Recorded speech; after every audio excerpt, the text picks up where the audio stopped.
Apakah ada sholat sunnah sebelum maghrib? Ada. Ada. Ya, namanya sholat mutlak. Ada di hadis Abu Daud nomor hadis 1258. Abu Daud nomor hadis 1258. Sholat sunnah yang terkait mungkin waktunya dekat dengan sholat fardu yang 5 waktu itu, ini dibagi 2 bagian. Ini teorinya supaya dipahami dengan baik ya. Ada yang disebut dengan sholat rawatib. Apa artinya rawatib? Kalau tidak tahu katakan. Baik. Apa artinya rawatib? Baik. Rawatib itu jamak dari kata ratib. Apa artinya ratib? Baik. Bukan Allahu a'lam. Ratib itu adalah sesuatu yang tersusun dengan rapi atau berurutan sifatnya. Tersusun berurutan atau tersusun dengan rapi. Makanya diserap ke dalam bahasa Indonesia menjadi tertib. Tertib kan berurutan, rapi. Ada sholat-sholat sunnah yang waktunya tersusun rapi berurutan dengan sholat fardu. Terletak sebelumnya atau setelahnya. Jumlah rawatib ini itu ada 12 sholatnya. Diketahui jumlah 12 ini dari hadis riwayat At-Tirmidzi. Nama aslinya Muhammad, berasal dari Tirmidz, disebut dengan At-Tirmidzi. Nomor hadis 414 riwayat Ummu Habibah radhiyallahu taala anha. Man shalla 12 raka'atan, siapa yang salat 12 rakaat fi yaumin wa lailatin, yang mengiringi salat fardunya siang dan malam. Arba'an qabla dhuhri, 4 rakaat sebelum zuhur. Baik. Perhatikan, raka'ataini ba'daha, 2 rakaat setelah zuhur. Kemudian raka'ataini ba'dal maghrib, 2 rakaat setelah maghrib. Raka'ataini ba'dal isya, 2 rakaat setelah isya. Wa raka'ataini qabla subhi, dan 2 rakaat sebelum subuh. 2, 4, 6, 8 tambah 4, 12. Jumlahnya 12 rakaat. Siapa yang konsisten mengerjakan ini selama hidupnya, Allah, sebelum dia wafat, terus dia kerjakan sampai meninggalnya, kata Nabi, bunyalahu bihinna baitun fil jannah. Akan dibalas oleh Allah kerja kerasnya ini dengan dibangunkan satu rumah untuknya di surga. Luar biasa. Ini. Nah, Ummu Habibah ketika mendengar kalimat Nabi ini, maka berkata pada dirinya, bima ma'na, laqad azamtu nafsi alla atrukaha tula hayati.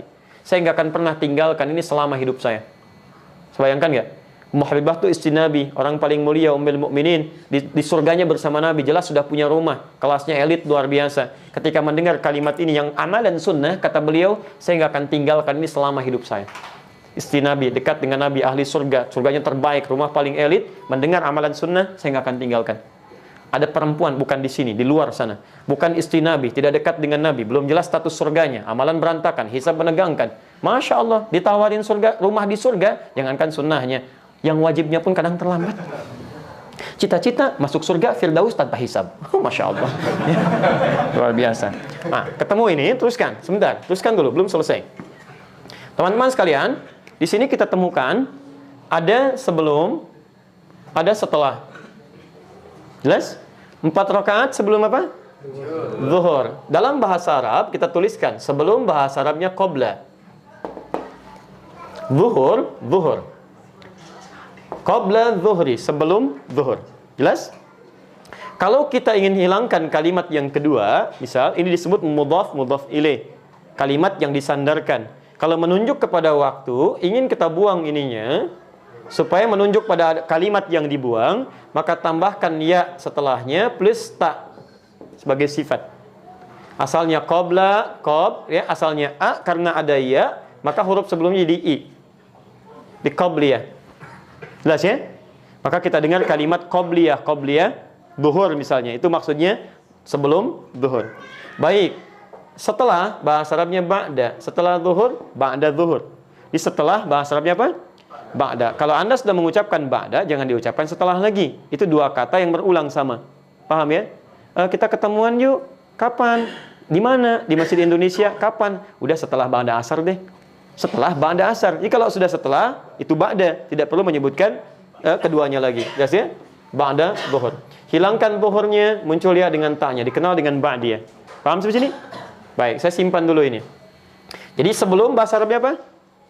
Qabla. Setelah? Ba'da. Baik, ketemu kalimatnya. Sekarang lihat. Ini 12 salat ini disebut apa?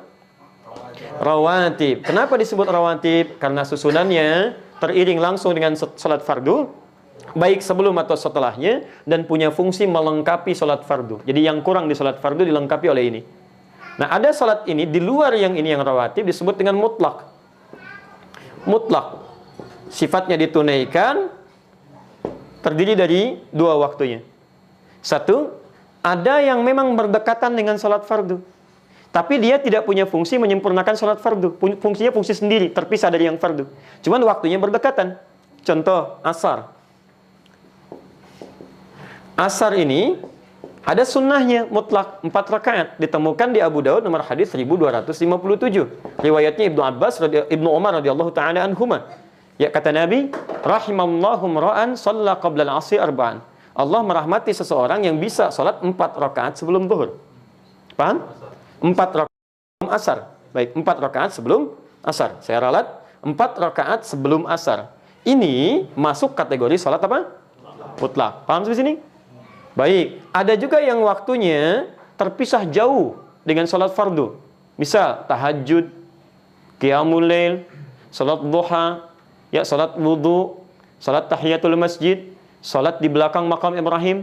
Maka ada salat yang kedua yang sifatnya terpisah jauh waktunya dari salat fardu. Di antara salat mutlak juga yang berdekatan waktunya dengan salat fardu, tapi dia mutlak bukan rawatib, adalah qabliyah maghrib. 2 rakaat. Dalilnya Abu Daud nomor hadis 1258. Ya, kata Nabi, lihat kalimatnya. Ya. Sallu qabla al-maghrib rak'atain liman yasha. Silahkan salat sebelum maghrib 2 rakaat bagi yang ingin. Ingat ada kalimat bagi yang ingin. Beda redaksi ini dengan salat-salat yang lainnya. Wala tattakhidhuha sunnatan, tapi jangan dibiasakan. Apa maksudnya kalimat ini? Salat 2 rakaat sebelum maghrib ini sekalipun statusnya sunnah, masuk dalam mutlak tapi tidak begitu dianjurkan oleh Nabi. Ya, karena waktunya yang sangat singkat, mepet antara adzan dengan iqamah plus dari maghrib ke isya. Kalau orang pada salat semua maghribnya mundur mendekat kepada isya, bagi antum nggak ada masalah. Bagi orang tawaf yang ada di Mekah, bagi sekitaran di Madinah, atau waktunya yang sangat mepet. Makanya di Arab, umumnya ketika selesai adzan, itu umumnya akan cepat langsung iqamah. Nah, kalau misalnya Anda dalam situasi sudah baca Al-Quran, sudah berdoa, karena doa antara adzan dengan iqamat cepat dikabulkan, lebih cepat dikabulkan, Anda berdoa, sudah baca Al-Quran, masih ada waktu, orang pada belum datang, Anda ingin sholat, maka dipandang lebih bagus sholat, daripada melakukan tindakan-tindakan yang tidak tepat. Ya, Anda malah bikin status, belum ada orang nih, sedang menunggu sholat maghrib. Paham ya? Sudah.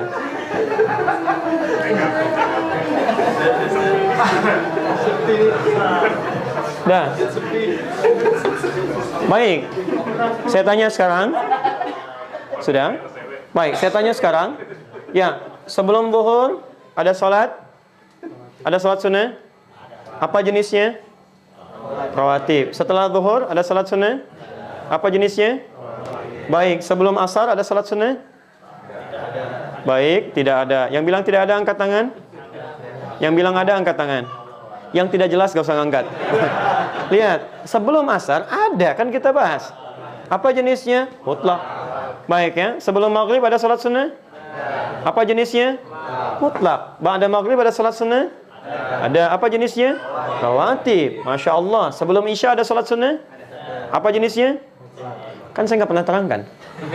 Bagaimana Anda bisa jawab? Saya kan belum sebutkan. Baik ya, belum. Saya nggak sebutkan. Coba lihat, ada nggak sebelum isya? Jangan pernah mengarang, karena mengarang hanya dalam pelajaran bahasa Indonesia. Ya, kalau ada dalil silakan kerjakan. Sebelum isya boleh 2 rakaat, boleh. Masuk dalam konteks mutlak. Karena setiap antara adzan dengan iqamah kebolehan ada salat 2 rakaat. Ini mutlak sifatnya. Boleh. Ba'da isya ada? Apa namanya? Rawatib. Baik. Sebelum apa bahasa Arabnya? Qabla. Baik. Sebelum salat? Qabliyah. Baik. Setelah apa bahasa Arabnya? Ba'da. Setelah salat? Ba'diyah. Baik. Qabliyah zuhur ada enggak? Ada. Berapa rakaat? 4 rakaat. Ba'diyah zuhur? Berapa rakaat? 2 rakaat. Baik. Qabliyah asar? Ada. Berapa rakaat? 4 rakaat. Apa jenis qabliyahnya? Mutlak. Jelas? Sebelum zuhur apa jenis qabliyahnya?